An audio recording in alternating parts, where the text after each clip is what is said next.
Nigeria's Minister of Industry, Trade and Investment was recently in Washington and spoke with VOA's Paul Ndiho. Paul. Well, thanks, Vincent. Nigeria continues to have the potential to be a major player in the world economy. The West African nation's annual growth rate has averaged almost 7% during the last decade, driven largely by developments in trade, investment, and agriculture. Despite these success stories, the country still faces a lot of challenges. I recently caught up with Mr. Olusegun Agenga, the Minister of Trade Investment, and I asked him how the country is coping up with some of these challenges. We can do many things. We have done some. We're doing some. So, for example, before, it took you weeks to get your business registered. Today, you can register your business within 24 hours in all the main commercial cities.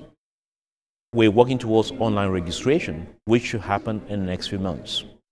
Secondly, we have reduced the cost of registering your business.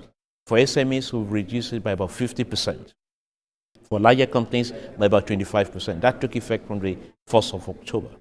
So we're regularly evaluating and looking at the investment climate and say, what can we do to reduce the cost of doing business? Multiple taxation, we're trying to bring that down completely to make sure that we eliminate that in the system. We recognize that it is very important that that is addressed. And of course, the cost of doing business also is higher because of a lack of electricity. And again, that's why we're addressing the issue of electricity. That's why we have prioritized power generation and distribution. But some of the critics out there say that the power thing is still a serious challenge for Goodluck Jonathan's government. The way to look at it is to look at where were we when we got in, where are we today, where do we intend to leave the government, and what's the future. When you look at it, before we came in, power was in the hands of government. We successfully privatized it. When you look at it, we inherited where the power supply was just about 4,000 megawatts of power. We expect that at least that will be doubled before we go. And we've made significant progress already. What is it that you can do to attract some kind of investment in the northeastern part of Nigeria?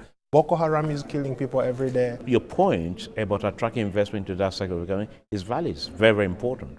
And we are addressing it in a number of ways. So you get more incentives, for example, if you invest in that part of the country. Okay, that will encourage investments there. If you look at agriculture, the predominant work in that region is agriculture. And you'll see this government has prioritized agriculture. The biggest investor, who is investing about $2 billion into the sector, is investing most of this money in 6 states in the northern part of the country. Most of the sugarcane plantations are going to be in the northern part of the country, and that single investor will create about 180,000 jobs within the next 3 to 4 years. I was reading somewhere where people are saying that you're the man behind the positive change that we are seeing. But there are also some critics out there who say that it's all rhetoric and nothing much has been done on the ground. Are there some things that you guys can point to and say that this is what we've done? The fact that investments are coming to different sectors of the economy, we see that, we hear that every day. I think what Nigerians want to see, and you can't blame them for this, we can't blame our fellow Nigerians for this, is that they want to see, for example, X billion has come into it, they want to see the impact on job creation today. Unfortunately, it takes time to get this done.